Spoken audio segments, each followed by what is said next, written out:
Muito boa tarde. Está no ar a Revista da Semana, é o primeiro programa de 2021, com os habituais comentadores de serviço, José Faustino e Silvério Cunha, a quem dou as boas-vindas. Boa tarde, bom ano para vocês. Igualmente para si, da minha parte, e também para a Ana Teresa, que está ali a acompanhar-nos hoje. Será com certeza uma futura acompanhante nossa, para substituir, quando for caso disso, o Sérgio. E, portanto, também um bom ano para vocês e para todos os nossos ouvintes. Isso é o mais importante. Tenha paciência de nos aturar, mas é com muito gosto, pelo menos da minha parte, e sei que o professor Silvério Cunha também, que fazemos isto que aqui estamos a fazer. Bom ano para todos também e boa saúde. Ora, vamos avançar para os principais temas que marcaram estes últimos dias. Começamos pela situação da pandemia em Portugal. Foram divulgadas novas medidas de controle da pandemia, se assim se pode dizer, mas as escolas vão reabrir já na próxima segunda-feira. Também acaba a proibição de saldos. O teletrabalho, aliás, continua obrigatório. As discotecas e bares também vão abrir no dia 14. Há outras medidas relacionadas, por exemplo, com a terceira dose. As pessoas que já tenham a terceira dose ficam isentos de isolamento em caso de contactos de risco. São várias as medidas e eu começava pelo José Faustino. Qual é a análise que faz da atual situação da pandemia? Também batemos recordes do número de casos diários de Covid-19 nos últimos dias. Qual é a análise que faz, quer da situação em Portugal, quer também agora destas novas medidas anunciadas ontem pelo Primeiro-Ministro? Olha, em primeiro lugar, e antes disso, se em género de nota de abertura, lamento profundamente o silêncio da Comissão Nacional de Eleições, porque anda muito atenta a tudo o que se passa nas rádios, nos jornais, nas televisões, e eu vejo uma permanente presença do Primeiro-Ministro António Costa na televisão. Ora, estamos num período pré-eleitoral que recomenda à Comissão Nacional de Eleições muita prudência, muita igualdade de tratamento, muito cuidado nestas coisas da informação e, parece-me a mim, uma exposição demasiada para a situação em que vivemos, favorecendo claramente, não tenho dúvidas nenhuma, o Partido Socialista.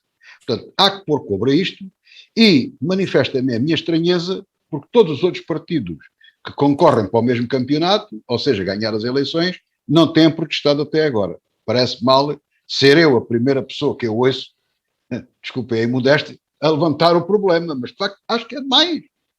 Conferências de imprensa, para já, o governo devia ter uma posição muito mais recuada e eventualmente até delegar na senhora Diretora-Geral de Saúde ou noutra pessoa qualquer a apresentação de medidas, não o Primeiro-Ministro, com perguntas a fazer a manhã toda e o dia todo. É de facto uma vergonha. Dito isto, em relação às medidas, as medidas vistas uma a uma ou no seu conjunto, está mal isto também, quer dizer, eu entendo que, como não sou especialista na matéria, posso falar em pé de igualdade com qualquer outra pessoa que se interesse por o assunto. Tenho, porém, a responsabilidade de estar aqui a falar na comunicação social, isto não é nenhuma rede social, portanto, sou jornalista, tenho responsabilidade naquilo que digo. E o que digo é isto, há como é já costume, como estamos habituados, às contradições de todo o sistema. Dou um exemplo.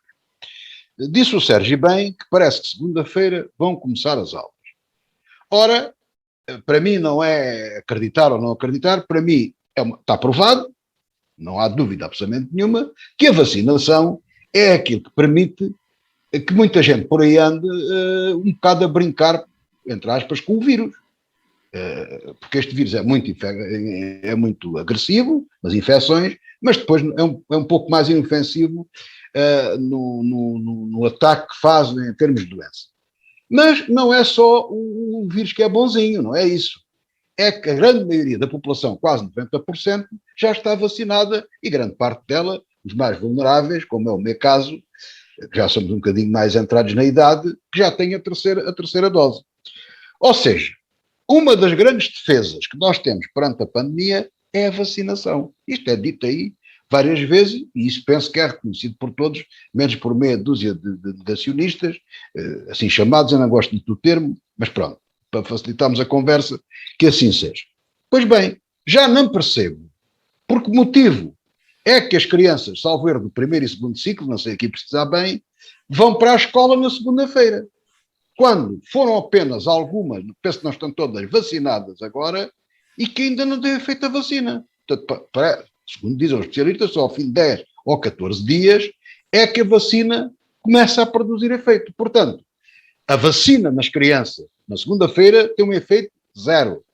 Portanto, não percebo isso. O que me parece correto era fazerem as contas e muito provavelmente isso arrastar-nos-ia, vai haver mais um período de vacinação das crianças, muito provavelmente para o fim do mês. E utilizar aquilo que o governo diz que está tudo preparado, a telescola, o ensino à distância, etc. Aliás, um neto meu, o único, tenho 3 netos, mas o único que vive em Portugal, está perfeitamente preparado para, isso tem acontecido várias vezes, está nessa idade, está no primeiro ciclo, para ter o ensino à distância, com o computador, essas coisas todas, estão a funcionar. Eu sei que não estão a 100%, mas funcionam. E penso que não vinha grande mal ao mundo, nem grande atraso, para se recuasse, atenção, no primeiro ciclo ou no segundo ciclo, eu não tenho bem a certeza das idades da vacinação. Que se coincidisse, que fizessem coincidir, eram os efeitos da vacinação com as idades das crianças e o seu regresso às aulas. Isso parece-me errado, irem já na segunda-feira. Depois, armou-se, nós não falamos, tivemos de férias, armou-se uma confusão com os testes, com os autotestes, com as urgências, com os prazos, com os médicos de saúde pública, que não abonou em nada a favor de coisa nenhuma. Portanto, eu parece-me, salvo melhor opinião, e daquilo que tenho ouvido aos especialistas, que não estaria muito longe de haver, de facto, um cuidado por causa das infecções, porque este vírus é, de facto, muito, muito perigoso, transmite-se com muita facilidade, mas a partir daí pode-se levantar um pouco a guarda. A pessoa, quase outro dia ouvi um fazer quase, então, mas é autorregulação, exatamente. Os doentes podem se autorregular, os adultos, verem se não tem febre, se não dói a cabeça, se não está mal, pode ele próprio ir transmitir por mail ou por qualquer outra coisa a um funcionário administrativo, inclusivamente, pode fazer o rastreio dessas coisas todas, telefonar às pessoas doentes, e quando uma pessoa lhe diz, olha, dá-me a cabeça, estou mal disposto, estou de cama, comunica ao médico. E aí entra bem o médico. Porquê é que temos um médico dias inteiros a telefonar a doentes que estão em casa sem problema nenhum, assintomáticos e tudo isso? Portanto, há aqui sempre este problema, ou seja, Portugal nunca foi assertivo nas medidas tomadas. A única coisa que correu bem foi, de facto, correu bem, comparativamente ao resto, foi a vacinação. Mas, sobretudo, os portugueses não são muito aversos às vacinas. E as pessoas vão, até os miúdos vão contentes para as vacinas e é para o lado que eles dormem. Já fomos habituados, já no tempo do Salazar, a levar vacinas. Eram vacinas por tudo e por nada.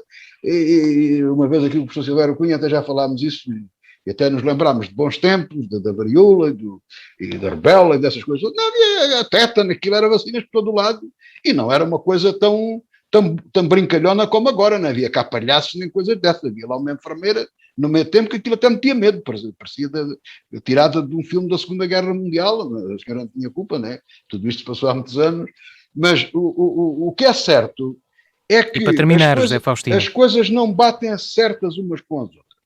E depois, o governo tem uma grande dificuldade, e o Ministério da Saúde, de comunicar. E repare-se que, por exemplo, aqui a nível distrital, aqui a nível de proximidade, a comunicação melhorou nos últimos tempos. Eu sei que isto também depende muito das pessoas que estão, sim. Mas o que é verdade é que, do que diz respeito ao Governo e ao Ministério da Saúde, e também do Primeiro-Ministro, há um desfazamento, neste caso, que parece enorme, às vezes dir-me-ão que é um dia ou dois, mas nestes casos parece enorme. Uma pessoa que está fechada em casa 2 dias são muito. Há um desfazamento tremendo entre a tomada da decisão e a entrada em vigor. Tomaram-se medidas ontem que parece que só entrou em vigor segunda-feira. Mas porquê? Porquê é que não entra logo no dia imediato? Portanto, isto tem que ser rápido, isto tem que ser dinâmico, porque o vírus também não mete férias, nem fim de semana, nem coisa nenhuma. Portanto, continuamos a lavrar nos mesmos erros.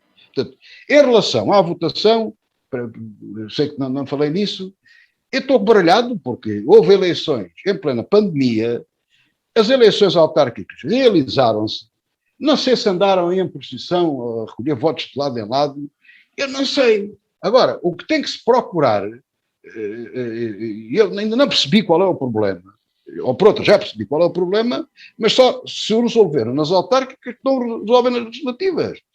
Uma coisa é certa, o direito do voto é um direito fundamental em democracia. Todos os cidadãos têm direito a esse voto, isso é indiscutível. Agora, também é verdade que se a pessoa estiver impedida por qualquer motivo de votar, paciência. O Estado tudo deve fazer para que a pessoa não seja prejudicada nesse seu direito. Ou seja, se for possível que a pessoa vote, muito bem. Se não for possível, paciência. Portanto, há pessoas que também vão para a praia e não votam, há pessoas que estão doentes e não votam, há muita coisa que acontece.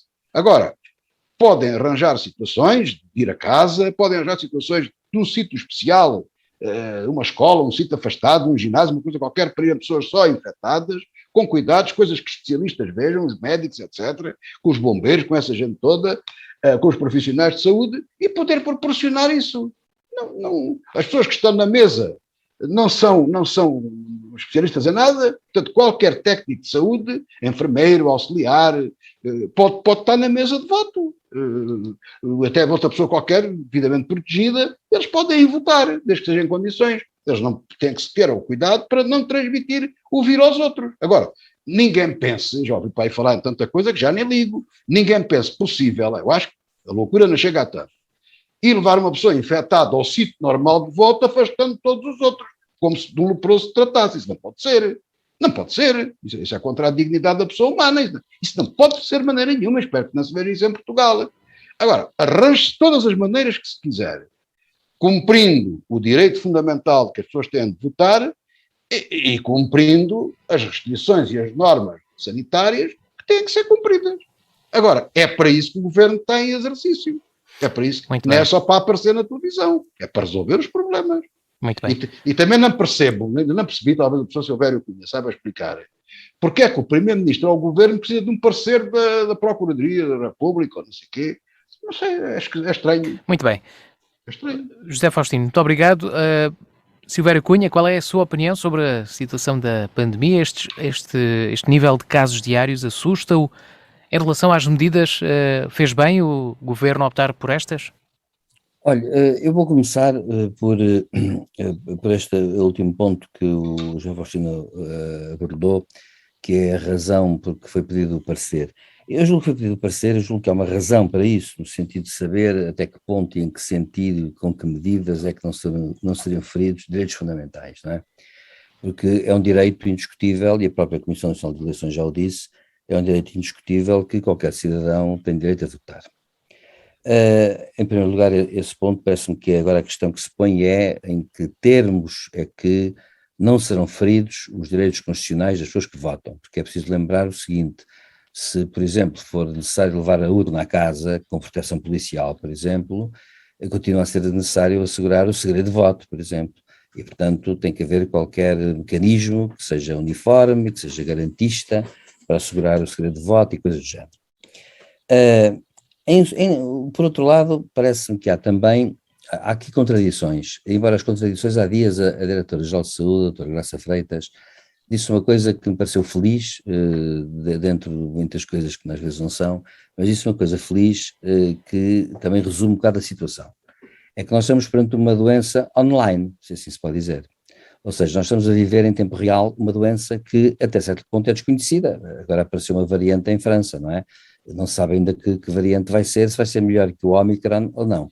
Portanto, acontece que com uma doença online ainda vai passar muito tempo até realmente termos um vírus mais ou menos domesticado em termos de agressividade, ainda que possa até variar todos os anos, como o da gripe, não é? Porque este é um corona tipo primo do da gripe. E, portanto, eu julgo que vai acontecer no futuro, podemos ter vacinas contra esse vírus, e é bom lembrar que há 100 anos, quando foi da gripe dita espanhola, que não foi espanhola, claro, há 100 anos aconteceu uma coisa: o vírus matou durante muitos anos, matou bastante. Portanto, não foi só naquele ano do 18, foi no 18, 19, 20, 22, etc. E, aliás, queria também chamar a atenção para um ponto que até há dias fiquei com isso na cabeça, porque vi um documentário histórico sobre isso, seja-me permitido contar. o avô da atual rainha, o rei Jorge V, que morreu com 50 e poucos anos, precocemente, portanto nos princípios dos anos 30, o rei Jorge V ainda morreu de gripe, sem a medicina, os médicos terem percebido, e ele tinha todo o apoio médico, como é calcular, o rei de Inglaterra, e havia até um documentário onde se dizia, o comunicado médico dizia que o rei estava muito bem, tinha tido uma periacardite, curiosamente, uma coisa que se diz que este vírus tem provocado também em algumas pessoas, e então o que é que eles fizeram? Deram-lhe um calmante para o coração, deram-lhe aspirina, claro, que era o que havia, e mandaram-no para casa muito bem, e que ele estava muito bem, e ele de repente no sono morreu. Portanto, morreu de gripe, e hoje sabe-se que morreu de gripe. Portanto, a gripe matava muita gente, e ainda hoje mata 1.300 pessoas em Portugal por ano, que ainda é um número bastante assinalável, embora geralmente pessoas idosas e com doenças associadas. Portanto, é uma doença online. Agora, parece-me uma coisa que está a acontecer, que é o seguinte, é que eu sinceramente acho que o governo, e os governos ocidentais em geral, estão a preparar-se, sem o dizer com clareza, e lá está, isto é uma daquelas coisas que eu acho mal, mas estão a preparar-se para declarar o Omicron uma gripe forte.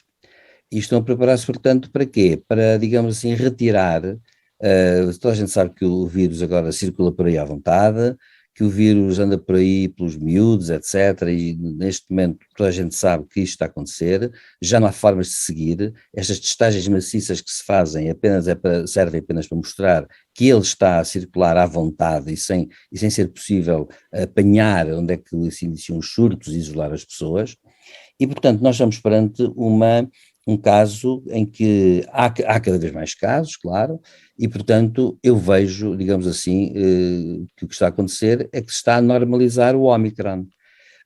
Eu só espero que não pareça um vírus multiresistente e mais grave. O Omicron, felizmente, é menos grave, mais contagioso, mas menos grave. Ora bom, as eleições. Estas medidas, o importante agora é saber que medidas, medidas gerais, eu acho que são as medidas de normalização do Ómicron. Portanto, no fundo, é uma doença banal, que só em casos extremos é que será necessário internamentos. E tem-se visto isso. Mas, professor Silvério Cunha, dá-me licença que eu interrompa. Sim. Mas, sabe, isso, o governo não comunica bem com as pessoas. Os médicos estão preocupados com rupturas nos hospitais. Pois estão. Espera lá, isto é pior que a gripe. Eu ia falar nisso. E há a barreira das vacinas. Porque claro. Os dados também estão viciados. Sim, a maioria das pessoas não estão vacinadas, mas não é os números que eles dizem. Sim, claro. Agora a questão que eu acho é, o que está a assegurar um bocado o sistema é a vacinação de 90%, mas é bom lembrar que 10% da população não estando vacinado é mais de 1 milhão de pessoas. Portanto, é muita gente. E, por conseguinte, há esse problema também. Eu acho que o governo está a fazer o que muitos governos estão a fazer, que é normalizar isto, quer dizer, o Omicron deixa de ser aquele perigo a que se tem que estar em cima do acontecimento, só se tem que estar em cima do acontecimento quando é um caso grave, e depois parece-me também que está a acontecer uma coisa, e portanto, isto é uma coisa que me parece que está a acontecer e que o governo não diz com clareza à população. Podia dizer, e eu até achei que a última entrevista da doutora Graça Freitas, quando ela disse que era uma doença online, ela no fundo esteve depois a desvalorizar, foi o Omicron, a versão do Omicron. O meu receio é que haja agora a nova variante e haja aquela nova agora, aquele novo caso que apareceu de uma pessoa que apareceu com o vírus associado ao da gripe, a tal flurona, não é? Assim, uma coisa que é de flu, não é? Flu e corona, não é? E os ingleses chamam isto a flurona. E aconteceu já aparecer uma pessoa com os dois vírus ao mesmo tempo associados, o que é uma coisa que ainda não tinha acontecido com clareza. Por fim, quanto à votação e aos cuidados, bem, eu acho que vai ser necessário fazer uma coisa que vai ter que ser assim, vai ter que haver locais para que as pessoas que estão em confinamento possam votar. Eu acho que uma das dificuldades de ir a casa é que talvez as autárquicas tenha sido possível fazê-lo. Agora não será, por uma razão, porque nós temos centenas de milhares de pessoas que estão com o vírus e, portanto, não vai ser fácil que essas pessoas se possam ir a casa recolher o voto de cada uma delas. Acho que é uma questão também logística. No entanto, há uma coisa que se pode fazer, é as eleições não durarem um dia, mas durarem 2 dias ou 3. Podia-se fazer isso. e até se podia fazer isso de uma forma, digamos, até selecionando por grupos, isto não tem nenhuma discriminação. Votavam primeiro os votantes que estão em situação que se sentem bem, e depois votavam as pessoas que se sentiam mal, e aí concentravam-se nesses 2 dias eu até acho que ia ser 2 dias, para essas pessoas que seriam acompanhadas, eventualmente, quando iam ao local de votos, teriam lá ambulâncias, teriam lá médicos, e portanto seria uma forma de repartir as coisas. Acho que no caso destes, se é verdade que há centenas de milhares de pessoas que estão com o vírus, ainda que assintomáticas, evidentemente que eu acho que as eleições deviam talvez decorrer no dia 30 e no dia 31 e no dia 1 de fevereiro. Penso que era uma hipótese, porque julgo que logisticamente não é possível fazer de outra maneira. E portanto, até agora, eu acho que não há propriamente medidas novas, porque as medidas novas são no sentido de desdramatizar e no sentido de baixar até a guarda, inclusivamente. O que está a acontecer é isso, é que se está a baixar a guarda. E fiados em quê? Nas vacinas. Hoje vi que os miúdos entre os 5 e os 11 vão ser vacinados outra vez em massa, estão a ser vacinados, mas vão continuar a ser, até veio até nós recebemos nos telemóveis os avisos disso, e depois serão as pessoas com mais de 40 anos que vão ser vacinadas, ou mais de 30, não sei, e portanto eu julgo que vai ser assim por fases, até se conseguir vacinar no fundo 100% das pessoas ou perto disso. A ambição é essa, nunca serão 100%, porque há os miúdos com menos de 5 anos, mas será uma coisa próxima disso. Portanto, esta a minha opinião, é que é realmente uma doença online, está com muitos casos que não permitem grandes particularismos e que devem-se talvez dar mais que um dia para as eleições, e a única coisa que eu censuro ao governo eu não censuro porque eu não sei nada, eu não sou especialista, mas dá-me a sensação de que estão a normalizar o problema, e portanto, como estão a normalizar o problema, podia-se dizer, o Omicron é uma gripe muito forte, pronto, acabou-se, e portanto só vai ser tratado quem estiver muito aflito, como há pessoas com gripe que estão muito aflitas, e até há pessoas que morrem com gripe normal. Muito bem, vamos olhar agora para as eleições legislativas de 30 de janeiro. Já começaram os debates, os frente a frente, e numa altura em que ainda não está bem definido como é que as pessoas infectadas com Covid-19 ou em confinamento vão votar. O Governo esta semana abriu a porta à suspensão do isolamento para eleitores poderem votar, mas estará à espera ainda de um parecer jurídico. José Faustino já tocou no assunto, mas sobre as eleições prefere comentar os debates? Não, esse problema para mim está resolvido. Esse já está falado. Não há mais a falar da minha parte, não vou falar mais sobre isso dos infectados. Pode ser pretexto para o Primeiro-Ministro aparecer mais 4 horas na televisão, não vai mal nenhum, também pode meter o emblema do Partido Socialista atrás, dá jeito, portanto, para a campanha. Não vou comentar mais isso, portanto, isso é um problema que eles têm que resolver. O professor Silvério Cunha, afinal, não é especialista também no assunto, e acabou agora de apresentar uma solução que eu já de caras comprava, portanto, parece-me bem. Em 2 dias ou 3, começar antes, olha, quem está infectado com um grau maior, vê no primeiro dia, quem está assim, vê no segundo, e depois vê os que não têm infectado. E até um 4º dia para aqueles que estiverem a infectar, não puderem ir no 3º, pronto. Parece uma solução, pronto, de quem pensa, e é preciso que de facto se pense, o governo pense. Tem uma certa dificuldade nisso, pelo menos em tomar conclusões corretas. Mas isso dia 30 vai haver respostas. Infelizmente, esse é que é o ponto da questão, e esse é que é o ponto preocupante. O governo e os políticos todos, ninguém aqui está inocente. A Assembleia da República, todos os grupos que têm estado na Assembleia da República, os outros governos que têm estado, eliminaram as rádios como a nossa das eleições, e nós pagamos da mesma moeda, não ligamos importância nenhuma. Ou seja, a grande maioria dos candidatos a estas eleições não têm voz, porque quem tem voz são apenas os líderes partidários. E o secretário-geral do Partido Comunista, Jerónimo de Sousa, que não é um grande especialista em debates, disse até agora uma verdade lá para Alice, mas que foi importante tê-la dito. E é bom que ninguém se esqueça disso. No dia 30, ninguém vai eleger um primeiro-ministro. O que está em causa são eleições legislativas, com círculos distritais. E há um círculo fora da Europa. Isto é que está em causa. Ora, a maioria dos círculos não têm voz. A maioria dos candidatos não têm voz. E o que é mais estranho, eu, enquanto responsável das rádios, protesto, tenho protestado. Acho mal este silêncio, tudo isto. Mas não estranho, especialmente deste governo, por exemplo, ainda agora perto das eleições, aumentou as compensações dos tempos de antena às televisões e às rádios nacionais e não quis atualizar os preços para as rádios locais nas autárquicas. É este governo que temos. Portanto, não é de admirar. Agora, é de admirar todos os grupos parlamentares que estavam na Assembleia da República, que estiveram, e os outros governos que também estiveram. Portanto, quiseram silenciar os candidatos. É estranho. Porque é que eles não dizem, os políticos, antes de serem eleitos, depois de serem eleitos, não levantam este problema? Eu tenho uma explicação. É que a escolha dos candidatos não é feita porque são os melhores ou aqueles que têm mais aceitação pelos eleitores. São aqueles que estão nas boas graças dos líderes partidários e que não protestam, porque não querem cair na desgraça dos líderes partidários. Porque democracia só tem um nome, isto é uma partidocracia. Este é que é o ponto. E, portanto, estas eleições legislativas, entre vários partidos políticos, apenas se vai realizar, e é aí que tudo se resolverá, é na televisão. É para aí que tudo aponta e é aí que a coisa se tem verificado.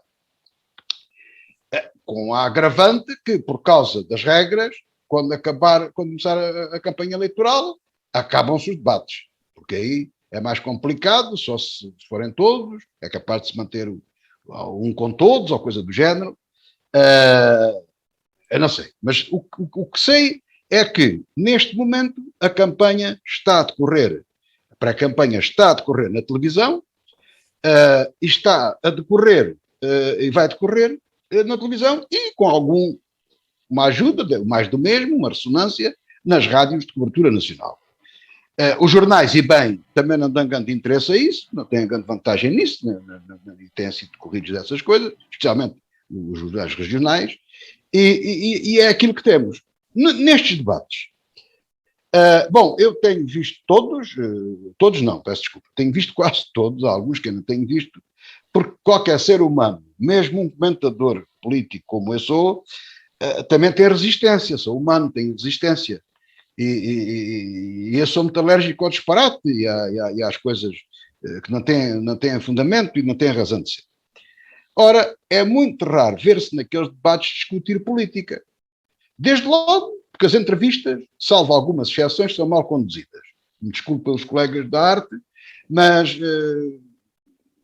está batido já o problema, se ganhar um ou se ganhar o outro, se apoia, se não apoia, se deixa de apoiar, esse assunto já se sabe. O António Costa não responde, porque com toda a legitimidade também diz eu vou ganhar, nem põe a hipótese de perder. Portanto, isso é legítimo dizê-lo, como se pode dizer outra coisa qualquer. Não vale a pena insistir nesse tipo de coisa. Agora, há coisas que têm vindo, que não têm vindo, por exemplo, como é que o país recupera economicamente, como é que sai da cauda da Europa para ficar mais na barriga da Europa, como é que estas coisas se processam, como é que baixa a dívida, como é que se resolve o problema da fiscalidade, deste brutal e afogueante sistema fiscal que temos. Tudo isso é aflorado assim por alto, mas isso não é bem discutido. Portanto, o Partido Socialista tem-se adaptado e seguindo o pedido de uma maioria absoluta. António Costa já disse que se não ganhar as eleições, quer dizer, se o PS não ficar à frente, que se demite, não é fiável, porque ele não iria fazer nenhuma geringonça e fez, perdeu as eleições e foi para o governo. Portanto, ele estar a dizer isso ou estar calado, aliás, na minha opinião, aquilo que António Costa disser, o seu contrário não tem importância nenhuma, zero. Portanto, o que ele diz não se escreve. Portanto, ele pode perfeitamente perder as eleições e vir a formar uma geringonça. Os eleitores não sabem, estão no escuro, não é? Portanto, o Partido Socialista continua a insistir que estava a recuperar o país, que assim é que vamos de vento em popa, a economia recupera-se aumentando o salário mínimo, pagando mais pensões e essas coisas todas, que são coisas boas, para quem beneficia dela, não ponho isso em causa. Houve-se tudo, dinheiro para aqui, dinheiro para ali, dinheiro para o outro lado. E ninguém pergunta, E de onde é que vem o dinheiro? Como é que se obtém o dinheiro? Ou seja, como é que cresce a economia? Isso não. Aliás, está criminalizado tudo o que é offshore, tudo o que é investimento estrangeiro, tudo o que é vistos gold, tudo o que é iniciativa privada, tudo isso está no escalão de banditismo e de criminosos.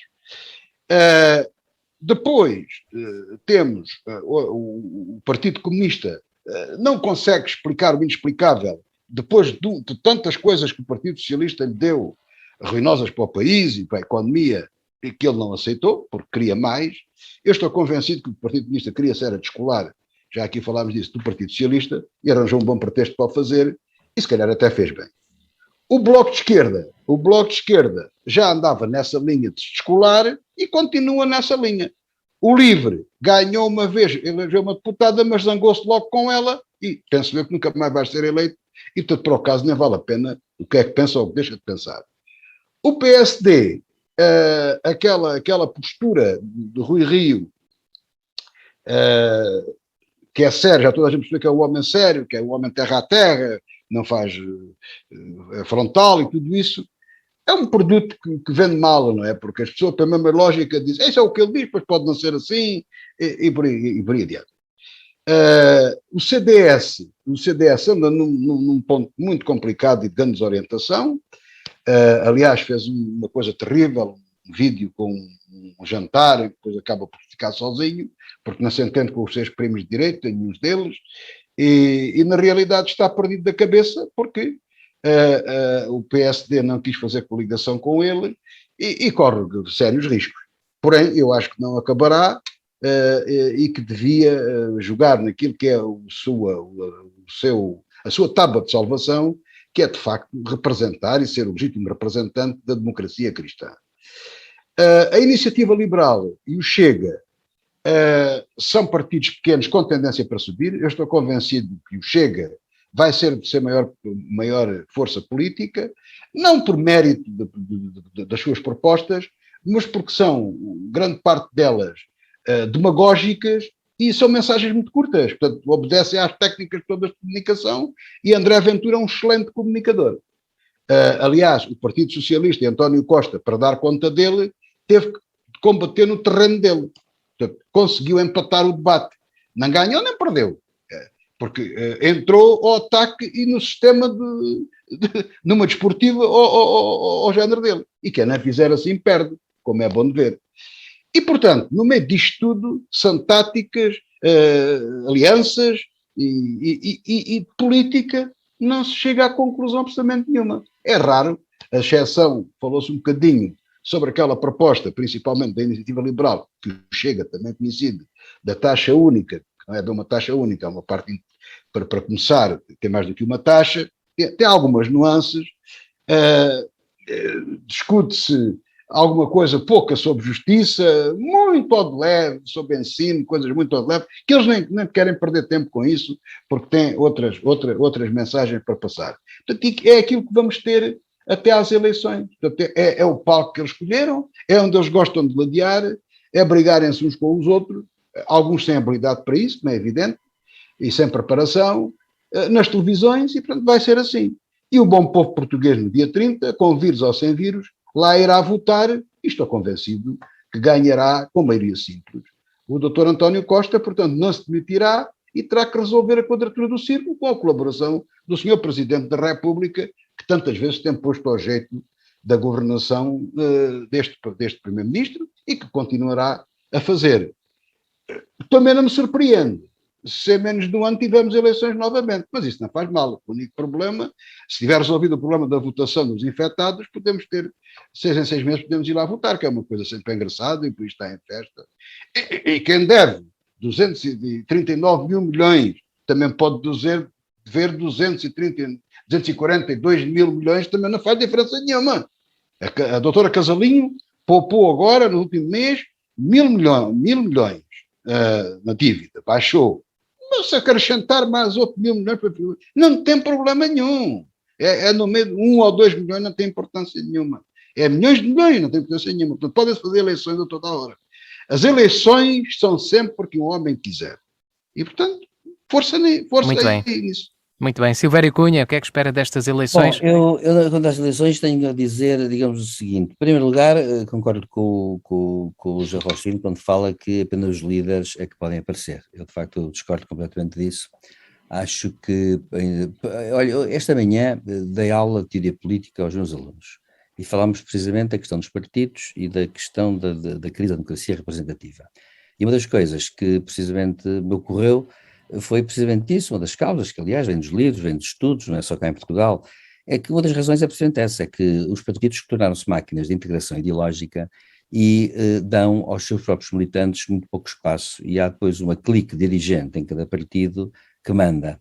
E acontece que num sistema como o nosso, em que é um sistema que não sendo uninominal é no entanto por lista, a verdade é esta: nós sabemos, na melhor das hipóteses, quem é o primeiro da lista, mas já ninguém sabe quem é o segundo e o terceiro da lista, e portanto acaba por haver um afastamento muito grande dos eleitores, e acaba por, estes debates agudizam enormemente esse afastamento, porque nós vemos no fundo só líderes, e que o José Faustino disse bem, de facto, nós não estamos aqui para escolher o primeiro-ministro, estamos aqui para eleições legislativas, onde inclusivamente nos programas dos partidos deveria haver diferenciação relativamente às regiões em que se candidatam as listas.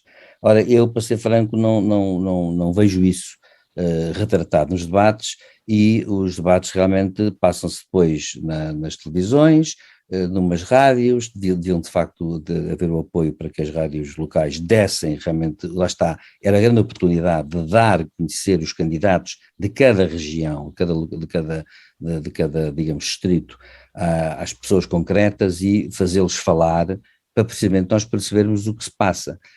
E até por uma razão, porque eu posso simpatizar com o partido A, porque pressupõe-se no fundo uma coisa defeituosa.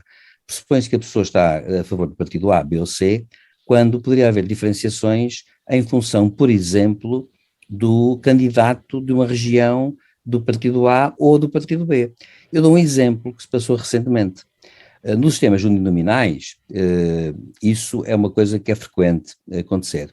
Recentemente houve uma eleição na Inglaterra muito interessante e muito curiosa, porque foi numa circunscrição eleitoral, morreu, acho que o deputado morreu. Morreu ou saiu, ou qualquer coisa assim. E era um deputado conservador. E acontece que o deputado conservador houve eleições, portanto, para aquele círculo uninominal.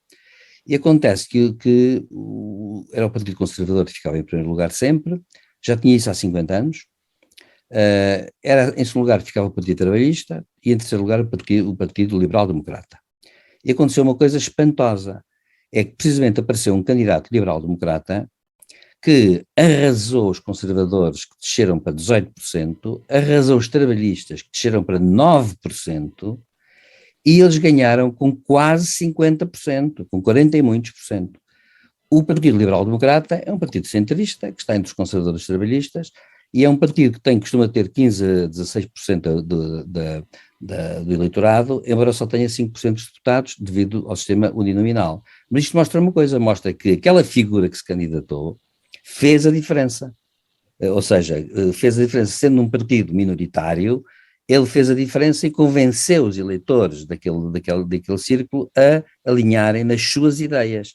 Portanto, aquela confiança que há local com os candidatos deve ser uma confiança que deve ser também cautelada, até para se contrastar. Eu posso gostar muito de um partido, mas posso preferir o candidato ou os candidatos de outro partido, digamos, na minha localidade. Bom, primeiro ponto. Segundo ponto, acho que os debates são pouquíssimo tempo, é um bocado ridículo dar 12 minutos a cada candidato. 12 minutos não serve para nada, serve para dizer au, miau, bel, qualquer coisa do género, e depois atirar umas frases feitas que na realidade não vão mudar nada, nem ilustram nada. Claro, podem dizer-me que os eleitores não estão dispostos a aturar debates de 1 hora. Eu acho que os debates, a serem verdadeiros, era de 1 hora, era razoável ser de 1 hora, já não vou para aquele mítico debate Cunhal-Soares, que demorou 3 horas e 40, mas eu diria que 1 hora era o razoável. Atenção, note-se uma coisa, no Share, há dias, vi uma notícia que dizia uma coisa muito curiosa. No debate que houve entre com Rui Rio, penso que foi com Rui Rio, e o líder do Chega, houve 600 mil portugueses que assistiram, isto no share, enquanto que 200 mil apenas foram ver um programa, um talk show qualquer aí na televisão. Portanto, isto mostra que às vezes os eleitores preferem de facto falar de política e ver a política. Portanto, eu penso que os debates têm muito pouco tempo, portanto é muito mau. Isso é muito mau porque, dizia o José Faustino com razão, são debates. O que vai acontecer é que os candidatos limitam-se a mandar coisas, são debates que não significam nada em termos programáticos. E o que está em causa aqui é ter a questão programática. Porquê? Porque também, de facto, eu concordo com uma coisa. O que está em causa é saber natureza da crise, soluções para a crise, questões orçamentais, políticas públicas, dinheiro que tem que ser tirado de um sítio para ser posto noutro, escolhas que há a fazer, e isso implica um debate que ultrapassa 12 minutos para cada um, ou 12 minutos e meio para cada um. Portanto, acho um bocado ridículo isso. Depois, acho que os debates têm sido péssimos, na consequência disso. Por muito bons sejam os políticos, a verdade é que os debates são sempre muito parcelares, muito sintéticos, e, portanto, falam de superficialidades.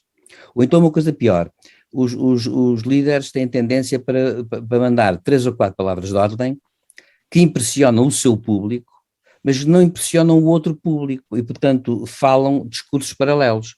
O caso típico que eu achei foi o caso de Catarina Martins, por exemplo, Ventura. Esse é um caso típico, cada um estava a falar, eram discursos paralelos que não se cruzavam, quer dizer, estavam a falar cada um para o seu eleitorado e, portanto, o que havia era depois apenas palavras de ordem que nem havia tempo sequer para estar a justificá-las, digamos assim. Em segundo lugar, digamos, penúltimo ponto, os comentadores que a seguir vêm têm sido péssimos em geral também. Eu, para ser franco, eu não gosto de dizer mal de jornalistas e os meus colegas, e o meu painel de jornalistas que aqui está, há de me perdoar eu estar a criticar os jornalistas, mas é assim, há bons comentadores, naturalmente, mas eu vou dizer uma coisa, para mim, os que tenho visto, talvez menos de 25%, 25% são bons, os outros não são grande coisa. Porquê? Porque vão interpretar e vão fazer especulações em vez de fazer análises. Mas também não fazem análises, porque o tempo não dá para fazer análises. Portanto, é evidente, o conteúdo foi pobre, do que é que se pode falar? Não se pode falar sobre nada. Portanto, é evidente que depois não passa de especulações. E por isso mesmo, acho que os comentadores têm sido péssimos também. Finalmente, a respeito dos políticos. Eu acho que houve uma coisa que é interessante notar até agora. Eu não tenho visto todos os debates, mas pareceu-me claramente o seguinte. Em primeiro lugar, achei que houve um debate interessante e inesperado para mim, que foi Ventura com Tavares. Acho que Tavares deu-lhe uma abada a Ventura por uma razão. André Ventura é um homem que, como antigo comentador desportivo, vai, como foi dito aliás já na televisão, vai para os debates como um gladiador para a arena. E, portanto, vai com a espada toda, ou a rede e o tridente para atacar. E é evidente que, perante isso, e perante o tipo de debates que é, não há capacidade de racionalizar as questões e debater, digamos, da mesma forma. Curiosamente, Rui Tavares foi extremamente eficaz aí, e devo dizer que embaraçou, e viu-se na cara de André Ventura, certos momentos de embaraço. Claro que não vai atingir em nada o Chega, porque nem o LIVRE vai ganhar mais votos, nem o Chega vai perder votos, mas acho que Rui Tavares respondeu da mesma forma. Muito bem. Mas, para mim, eu devo dizer que o líder político tem sido mais eficaz, é Rui Rio, apesar de tudo. Rui Rio, devo dizer que tem sido uma pessoa que, como político, eu acho que é uma pessoa muito séria do ponto de vista pessoal, e acho que como político ele é obstinado e é uma pessoa que gosta de pôr ordem no discurso. E quando ele mesmo falha aí, acontece que ele falha, mas vê-se uma coisa, ele tenta pôr ordem no discurso.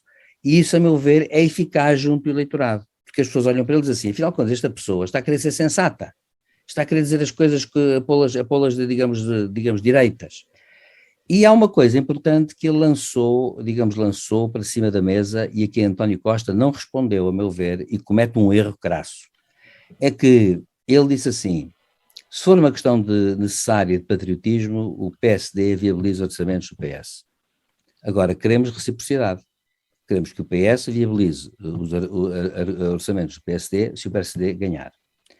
E António Costa, a meu ver, foge a uma resposta. Podia dizer não ou sim, mas foge a uma resposta, o que não tem sentido pelo seguinte, porque se a geringonça está morta, como ele diz, Então isto quer dizer que o Partido Socialista vai fazer depois o quê? Se porventura até perdesse as eleições, e se ganhasse o PSD, o Partido Socialista devia aqui ter a capacidade e a flexibilidade de dizer assim, a política faz com regras, porque senão não é política, é conquista do poder, é chamada política de poder. A política é o contrário, não é poder, é regulamentar o poder.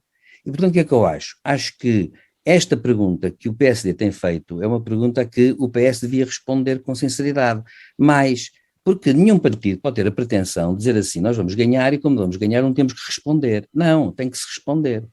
E mais ou menos responder ao líder do principal partido da oposição. Portanto, eu acho que, por acaso, Rui Rio, sob esse ponto de vista, tem sido muito sensato e tem sido uma pessoa muito ponderada. Eu costumo dizer sempre uma coisa que gosto de dizer porque sinto isso, independentemente agora de discordar mais ou discordar menos, acho que Rui Rio tem sido bastante pedagogo na forma como tem explicado as coisas e acho que, independente de discordarmos ou concordarmos, eu acho que Rui Rio é uma pessoa que inspira com estas atitudes confiança nas pessoas. Muito bem. Então, só para terminar, ou seja, como inspira confiança, permite uma coisa importante que é dizer-se assim, a política está a precisar de pessoas convincentes pela sua seriedade. E eu acho que, sob esse ponto de vista, o Rui Rio está a desempenhar um bom papel. E penso que até agora, nos debates, ele, até quando aparentemente não consegue levar o discurso, dominar o discurso, as pessoas percebem uma coisa, é que ele está com boa intenção e boa fé. E eu desculpem se sou antiquado, mas eu, por exemplo, como eleitor, dou importância a isso. Muito bem, vamos avançar para o próximo tema. Esta sexta-feira foi lido o acórdão do julgamento do processo de Tancos, relacionado com o furto e recuperação de armas do paiol de Tancos. Caíram as acusações de associação criminosa e tráfico de armas e o ex-ministro da Defesa, Azeredo Lopes, foi absolvido. O caso envolvia 23 arguidos, dos quais 11 foram condenados. José Faustino. Eu tenho pouco a dizer sobre isto, mas há uma coisa que digo. Há ali uma questão do crime de terrorismo, eu ainda não percebi bem. Eu não vejo terrorismo nenhum, portanto, um tráfico de armas é uma coisa, isso eu percebo. O traficante de armas, quando vende uma arma, ainda que ilegal, não vai perguntar o que é que vai fazer com a arma. Pode ser terrorista, pode não ser terrorista, pode cometer um ato terrorista, ou não, mas isso deve ser uma insuficiência minha, porque não tenho informação jurídica e se calhar é uma grande asneira aquilo que estou a dizer. Outra coisa que eu gostaria de dizer é que a justiça sai bem quando acaba bem, quando as coisas acabam bem. Portanto, houve um julgamento que demorou o tempo que demorou, e agora foram lidas as sentenças. Já percebi que a maior parte dos advogados que vão recorrer para o Tribunal da Relação, porque discordam disto ou daquilo, o que é normal, até os caminhos normais da lei. Mas isto também nos vem dizer outra coisa que temos tendência a esquecer-nos quando as coisas têm o seu final ou caminham para perto disso. Que é uma prática que se tem falado aqui várias vezes e que a mim me parece não, é bastante preocupante e que me parece que ela se está a verificar. Portanto, alegadamente verifica-se este grande erro do Ministério Público, que é, ou de alguns procuradores, portanto, não estou a dizer que sejam todos, não digo que seja um problema generalizado, especialmente nos casos mais mediáticos isso verifica-se, porque os outros não têm conhecimento, que é, constrói-se uma história, assim mais ou menos ficcionada, e depois tenta-se encaixar as provas para suportar a história. Ora, não sendo eu um investigador, nem nada disso, sei que não é assim que as coisas se fazem. Portanto, isso é o contrário? É o contrário, exatamente. A história vai surgindo em função da investigação. Facto, desapareceram as armas. Outro facto, as armas voltaram a aparecer. Suspeita-se que houve ali um complô, uma moscambilha entre a Polícia Judiciária Militar e os assaltantes. Há uma suspeita.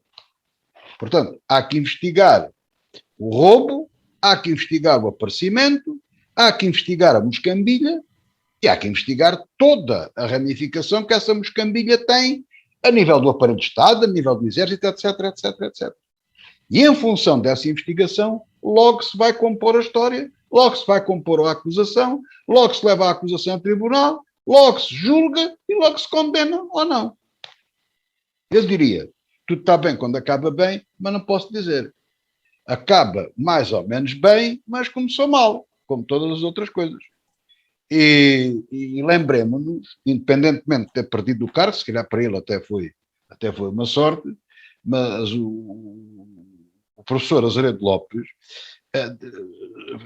foi muito maltratado neste país, como suspeito de pertencer a uma rede de encobrimento, etc, etc, etc, sabe-se lá mais o quê, e afinal foi considerado inocente, sendo o próprio Ministério Público a chegar a essa conclusão, a pedir a inocência do arguido.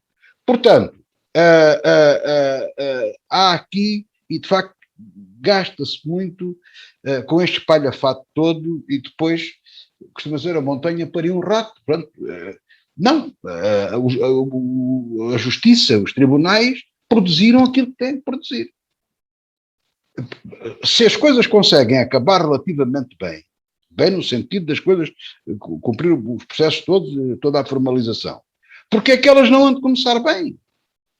Eu acho que esta moda que está agora de construir a narrativas e depois encaixar tudo para aquilo bater certo, eu acho que é péssimo e dá uma imagem de descredibilidade à justiça e à investigação. Eu acho que se devia pensar um bocadinho nisto. As pessoas que pensam nisto, as próprias pessoas envolvidas nisto, que não eu, mas as pessoas que estão envolvidas nisto, deviam pensar para refletir. Porque eu até acredito que muita dessa gente, com sentido de justiça, de pôr ordem nas coisas, que o faça de forma positiva, bem intencionada. Mas isto dá um péssimo resultado. Isto tem que ser, a seguir vamos falar de outra coisa parecida. Isto não pode acontecer, isto tem que deixar de acontecer. Agora, como as coisas não estão bem, e eu costumo dizer, o regime precisa de obras, é o que temos. Silvério Cunha. Pois, eu penso que, em primeiro lugar, claro, eu não conheço o processo, mas a Justiça lá fez o seu caminho, absolveu o ex-ministro Azeredo Lopes, que na realidade, devo dizer, foi muito maltratado, também concordo com o José Faustino. Diga-se passagem, eu disse sempre aqui que ele foi um péssimo ministro da Defesa, e portanto acontece que isto não tem nada a ver com o seu desempenho político, mas a verdade é esta, é que ele quando disse que de facto não sabia do assunto, ou que tinha ocultado certas coisas, ele de facto não estaria a mentir, e acontece que ele esteve sempre tranquilo, mas aconteceu aquilo que é o mais desagradável numa sociedade como a de hoje, é que ele foi previamente condenado por alguns órgãos de comunicação social e por muita gente nas redes e tudo isso, a achar que ele era o culpado supremo, quando na verdade ele pode perfeitamente não ter nada a ver com o assunto. Isto aliás não acontece só ao professor Azeredo Lopes, acontece a muita outra gente até no passado, inclusivamente. Portanto, nós temos um hábito, a opinião pública sofre muito de uma coisa que em direito penal se chama a criminalidade primária, isto é, com poucos factos e com rumores, estabelecem logo, digamos, quem é o criminoso, quem é que não é, estabelecem logo as penas, etc., quando está tudo por resolver. Portanto, eu acho que aconteceu isso. Os advogados dos condenados recorreram porque acham que as penas são excessivas e em alguns casos não justificam e, portanto, recorreram para o Tribunal da Relação e, pronto, e fazem bem porque cumprem o seu dever. Um advogado deve encontrar o melhor direito possível para o seu cliente. E, portanto, acontece que estão a fazer isso bem e é correto, não vou pôr a questão em causa. O que me pareceu agora, no fundo, do meio disto tudo, e aí para concluir, no meio disto tudo me pareceu negativo, foi também uma coisa que, de resto, já Faustino falou nisso aqui, eu também, já há meses, é que pareceu-me que houve ali uma espécie de despique entre polícias. E houve uma espécie de, digamos assim, de corpos institucionais que queriam levar à frente a investigação ou queriam chegar às conclusões a que eles queriam chegar, não queriam estar a ouvir os outros, e houve ali um conflito institucional que pura e simplesmente é inadmissível, ponto. E portanto eu acho que até prejudicou a ação da justiça e quebrou laços de confiança, devo dizer, quebrou laços de confiança que há nas instituições, não falo das pessoas agora. Por isso, eu acho que, digamos assim, as coisas demoraram um tempo demais, como sempre, mas foram feitas em alguns casos houve também algumas penas suspensas, penso eu, ou parcialmente suspensas, e portanto eu penso que as coisas, digamos assim, saíram de uma forma, digamos, correta até agora, mas para mim ainda não acabou, porque resta saber o que é que diz o Tribunal da Relação, e o Tribunal da Relação, portanto, vai, digamos, apreciar agora o direito de forma a aprofundar, a ajustar as penas, se for caso disso, e portanto, para mim, isso chega, e portanto eu para já não me pronuncio porque não acabou tudo, mas para já funcionou o sistema, agora lentamente, e o que é mau para a justiça é sempre mau, mas funcionou. E agora, outro tema que marcou a semana, o Conselho Superior da Magistratura, que reconheceu que o processo da Operação Marquês, que envolve o ex-primeiro-ministro José Sócrates, foi atribuído ao juiz Carlos Alexandre de forma irregular. José Faustino está preocupado com mais esta polémica? Estou preocupado como estava anteriormente, como no caso anterior, né? Portanto, estou preocupado com tudo isto. Porque o problema não é só encaixar a investigação na história, é criar todos os mecanismos, tudo o que esteja à mão, tudo o que seja possível, para que tudo conduza à história, àquilo que se pretende. Portanto, há uma história que incrimina José Sócrates. José Sócrates é criminoso e é corrupto. Essa história está montada e até já está condenado e tudo. Como o professor Azevedo Lopes também teve condenado e essas coisas todas. E independentemente de se ter cometido o crime ou não, o professor Azevedo Lopes foi inocentado. Portanto, isso está, agora não há dúvida nenhuma, podemos falar à vontade. O engenheiro Sócrates logo se verá ou não. Isto nem interessa de se gostar ou não gostar das pessoas e tudo mais.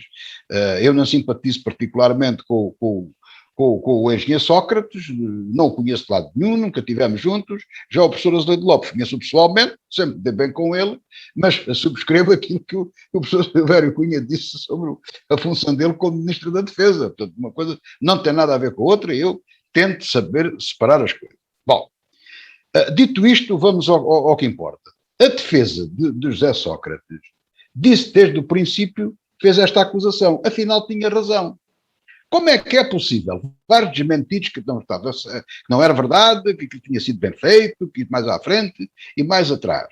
E afinal vem-se a provar que não houve sorteio nenhum e que foi uma funcionária do tribunal que escolheu e entregou aquilo ao juiz Carlos Alexandre. Uma funcionária administrativa. Ora, eu no PEN que isto está, não o vou fazer, mas podia dizer assim, não, nem o sistema estava avariado, nem a senhora escolheu inocentemente, como o Conselho Superior de Magistratura faz crer, entregou porque queria entregar àquele juiz. Aliás, o chamado Ticão, como é que se chama? O Tribunal... Tribunal de Instrução Criminal. Principal. O Tribunal Principal de Instrução Criminal, chamado Ticão, é uma coisa que nasce torta e as coisas quando nascem tortas tardam ou nunca sem direito. E agora, havia um juiz, Carlos Alexandre não queria lá mais nenhum colega, ninguém lá queria ficar, o próprio Ivo Rosa tentou de lá fugir, veio-se o Conselho Superior de Magistratura dizer, não, agora não abala mais ninguém, agora acabaram-se as licenças sabáticas e tudo isso, fica lá. E ele ficou lá, o resultado todos nós conhecemos. Agora vieram mais uns quantos juízes, pois a bronca já está montada na distribuição dos processos. Eu pergunto, para bem de todos e para o bem da justiça, não passa pela cabeça de ninguém acabar com aquele tribunal? Aquele tribunal não tem razão de ser. Eu penso que é natural que a maior parte dos casos principais se verifiquem em Lisboa. Mas então o Tribunal de Instrução Criminal de Lisboa tem que ter capacidade para responder. Aliás, até prova em contrário, todos os tribunais são iguais uns aos outros. Portanto, os da província não estão inferiorizados em relação aos da capital. E, portanto, cada caso que acontece, seja mediático ou não seja mediático, aonde ele acontece é onde ele deve ser instruído. Se for em Lisboa, é em Lisboa, se for em Évora, é em Évora. Não faz sentido aquilo existir. E todo aquele mecanismo, aquilo nunca mais entra no bom caminho. E o juiz Carlos Alexandre, que fará com certeza o melhor que acha e não deve ter problemas de consciência, percebo isso. Mas, na minha opinião, não está a prestar o melhor serviço à justiça. Ele já tem idade, ele já devia ser juiz desembargador. Porque é que o homem não passa para juiz desembargador para a relação? Tem tempo para isso, até ganha mais de salário, tudo isso. Faz a sua carreira. Que diabo, quer dizer, e acabem com aquilo. É a asneira atrás da asneira. E isto, eu não sei, o professor Silvério Cunha nos ajudará nesta análise, mas isto já passou tudo, se calhar já não tem importância, mas um pormenor destes, ou seja, a negação do juiz natural, que é o juiz ser escolhido por uma norma aleatória, pode mandar abaixo um processo, penso eu. Nesta fase, não sei, mas penso que em certas alturas é possível que isso aconteça. Isto é tudo gravíssimo. E mais, e põe as pessoas a pensar assim, afinal, isto não é, isso também pode ter um aspecto positivo, mas não é, porque cada um pensa aquilo que quer, mas as pessoas podem pensar, afinal, isto não é bem o que parece, se calhar o homem, tudo isso. E agora imaginemos, mais tarde o tribunal o vem a condenar e que se vem a provar que ele, de facto, cometeu crimes. Portanto, é sempre mau. Vá por um lado, vá por outro, é sempre mau para a justiça e para o nosso regime judicial. Portanto, eu acho que isto, o Ministério Público, a magistratura, têm a arrepiar caminho. Têm que parar para pensar. Isto não pode acontecer. Não pode continuar a acontecer. Silvério Cunha. Pois, eu subscrevo na sua esmagadora maioria as considerações que o João Faustino fez. Acho que realmente não tem sentido haver um ticão com um juiz, nem um ticão com dois, por exemplo, como tem sido. Agora, felizmente, houve uma reestruturação e parece que está a avançar uma dúzia de juízes, o que, enfim, já assegura, digamos, uma certa probabilidade de escolha, digamos, ser múltipla e, portanto, ser razoável. Mas agora, eu sou franco, quando o Conselho, portanto, subscrevo o que disse Mas, professor, já tem aliado. Sim, mas mas eu estou a dizer, os sorteios, esses mais juízes, sim, já sim. está tudo suspenso até ao dia não sei quanto. Exato, mas eu digo que sou de acordo com o que diz o José Faustino, só que acho que agora há um problema novo, e é um problema novo que se vai levantar, que é o seguinte, é que se o Conselho da Superior da Magistratura reconheceu isto não pode ficar assim, agora não pode ficar assim. Mas eles querem que fique. Eles querem que fique. Pois, mas o Conselho da Magistratura vai ter que mudar e vai ter que interferir e vai ter que apurar responsabilidades. Porque isto não pode ficar assim. Isto não pode agora dizer-se assim, aconteceu aqui uma irregularidade e é uma irregularidade que não tem, digamos que é sanável através de, sei lá, de esquecer o assunto. Não pode ser assim. O Conselho da Magistratura tem que tomar uma posição muito séria. E, portanto, é a altura precisamente da Justiça até ajuizar sobre a questão, fazer uma autorreflexão crítica, porque eu acho que é importante que isso aconteça. Para quê? Para se perceber exatamente o que está, digamos, em cima da mesa, a gravidade do que está em cima da mesa. Com isto não ponho em causa nenhum dos juízes que lá estão até agora, os mais conhecidos, o juiz Carlos Alexandre e o juiz Ivo Rosa, que têm perspectivas completamente diferentes do que é a investigação. O juiz Ivo Rosa mais norte-americano, mais anglo-saxónico, o juiz Carlos Alexandre interventivo, e fazendo suas as teses do Ministério Público logo com grande à vontade desde o princípio, e com algumas incoerências que agora vão levar a coisas que são incompreensíveis. Eu termino apenas com o seguinte exemplo. Lembram-se os ouvintes, certamente, o José Faustino também se lembra, quando o engenheiro Sócrates foi detido à entrada do aeroporto, algemado. E afinal de contas depois teve não sei quantos meses preso, detido. E depois foi libertado.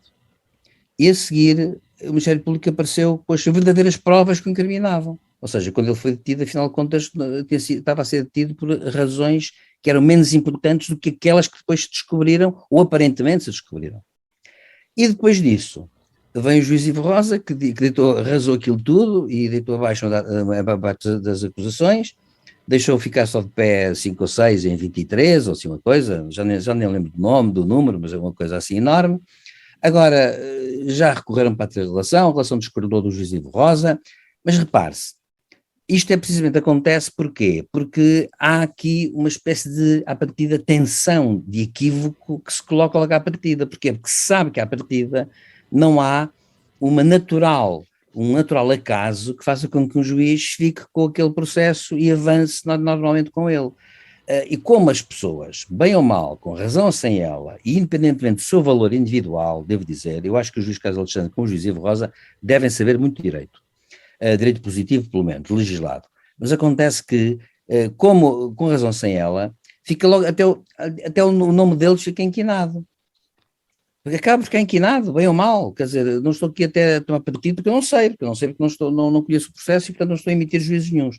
Portanto, acho muito bem que agora se tenha feito, claro, posso acabar com o Ticão, evidentemente, mas acontece que acho muito bem que agora vão para lá muitos juízes, acho muito bem que haja distribuição e acho que tem que haver consequências desta constatação, desta falha. Porque também, que sou franco, não se admite que seja uma funcionária administrativa que de repente resolve atribuir um caso, quer dizer, então estamos perante o quê? Uma pessoa que sabe mais que os outros, uma pessoa que sabe tudo, afinal, uma pessoa que até faz uma apreciação do próprio juiz, do perfil do juiz a que deve ser entregue um caso, quer dizer, isto é uma coisa assim um bocado absurda, quer dizer, parece-me a mim absurdo. E, portanto, isto com todo o respeito, portanto, como digo, não estão em causa as pessoas, mas estão em causa os procedimentos. E acontece que os procedimentos no Estado de Direito são fundamentais, porque são eles que garantem a solidez do sistema. E, portanto, o sistema tem defeitos, tem, mas acontece que a sua solidez radica na imparcialidade e em procedimentos que, à partida, são neutrais e, portanto, que dão a todas as partes, a todas as possibilidades. Ora, este caso, para mim, é um bocado escandaloso, digamos assim. Este caso, agora que se descobriu, é um bocado escandaloso e espero, portanto, que saiam daí soluções e resoluções que pelo menos impeçam estas coisas, quer dizer, pelo menos isso, ao menos isso. Muito bem, olhamos agora, ainda temos pouco tempo, poucos minutos, mas gostava de os ouvir sobre a situação no Cazaquistão, com manifestações, tumultos. José Faustino, um comentário rápido. Não, é rapidíssimo. Não me vou pronunciar porque não estou dentro deste problema, não conheço o suficiente para dizer que seja aquilo que for. E, portanto, peço a colaboração e delego a minha opinião no professor Silvério Cunha, que aliás é especialista na matéria, e, portanto, fica muito melhor entregue. Eu peço desculpa aos nossos ouvintes, mas o que é e o que não é, não é. Uma explicação aos nossos ouvintes. Nós não sabemos previamente quais são os temas, o Sérgio apresenta-nos quando nós vimos gravar e temos de trabalhar sem rede. Portanto, isto não é fácil, parece que é fácil, mas não é. Vale o que vale, e eu, em princípio, temos que estar preparados para tudo, mas confesso aqui a minha impreparação no caso do Cazaquistão. Portanto, o que sei é muito pouco e que não merece nenhum comentário, não é a primeira vez que isso me acontece, mas, sobretudo, temos de ser sérios com os nossos ouvintes e não outra coisa qualquer. Silvério Cunha. Bom, pois o Cazaquistão é uma república, uma ex-república soviética, é um país enorme, diga-se passagem, talvez das ex-repúblicas soviéticas seja a maior. Acontece que o Cazaquistão, os cazaques, começaram por ter uma via que pretendeu ser, enfim, democrática, mas caíram rapidamente na esfera de influência da Rússia, de Putin. Penso que o presidente do Cazaquistão é de facto um adepto, aliás, de Putin, tem construído coisas até em honra dele e coisas do género, edifícios e coisas desse tipo, e acontece que agora o que é que está a agitar os meios internacionais e até ONGs, como por exemplo a Amnistia Internacional, é que, e deixe-me contar uma coisa que eu achei curioso, que vale a pena contar para os ouvintes perceberem. Num canal francês, vi há dias, um anúncio de publicidade, advertising, como eles dizem. Vi um anúncio muito curioso que é visitar o Cazaquistão. E então acontece com o anúncio para visitar o Cazaquistão e achei graça porque no anúncio em que se diz que deve fazer-se isto assim, porque eles fazem um festival muito importante e muito bonito, a primeira coisa que aparece é sobre a batuta do grande e glorioso chefe, não sei quantos, e aparece lá o chefe de Estado, rodeado de uma comitiva enorme, e portanto grande parte do anúncio, diria quase metade do anúncio, é na verdade sobre o chefe de Estado, para anunciar uma outra coisa que será muito importante em termos de um evento cultural, um evento civilizacional que será muito importante no Cazaquistão, e o anúncio, uma vez mais, passa, digamos, logo à partida, o chefe, o líder, o querido líder que está ali à frente de toda a gente. Bom, eu queria acabar dizendo que, claro que o Cazaquistão, o que é grave aqui é que o Cazaquistão geopoliticamente depende muito da Rússia, deve dizer-se até que a Rússia lança algumas vezes satélites de bases que tem no Cazaquistão, que manteve do tempo da União Soviética e que não sai de lá, e acontece que o grave agora que eu vi ontem é que o presidente, perante os tumultos que tem havido por parte da população e da oposição, diz por simplesmente uma coisa, deu ordem para atirar a matar. Ora, isto é tipicamente de um ditador, quer dizer, eu nem vou ajuizar sobre a personalidade do presidente do Cazaquistão, mas é assim, nenhum chefe de Estado responsável pode dizer, perante uma oposição que se manifeste, que, à partida, as forças de segurança vão tirar a matar. Isso é uma coisa do século XIX. Isso aconteceu no século XIX em alguns casos, de facto, em que houve cenas desse género. Pessoas que pacificamente, mulheres, homens, velhos, idosos, jovens, crianças, se manifestavam e de repente eram até acantonados em praças e de repente apareciam as forças de segurança que atiravam a matar. Isto aconteceu de todos os lados, deve dizer-se, e com uma grande infelicidade e que mostra a tragédia da violência institucionalizada em alguns Estados. E aconteceu, portanto, de todos os lados, inclusive no Ocidente aconteceu isso, os ingleses na Índia, por exemplo, são célebres por uma matança dessas, mas não só os ingleses, houve todo um pouco, os russos fizeram isso também, portanto, isto é uma coisa que tem sido, digamos, aconteceu muito no século XIX, era quase uma prática, era quase lícito, legítimo. Os franceses fizeram isso, com franceses, eu devo dizer que já em Lyon, por exemplo, fizeram isso, em 1830 e tal, mataram 300 pessoas a tiro, só porque estavam a manifestar-se pacificamente, e agora vemos outra vez isto acontecer noutro Estado, em que um presidente diz, a solução qual é o problema?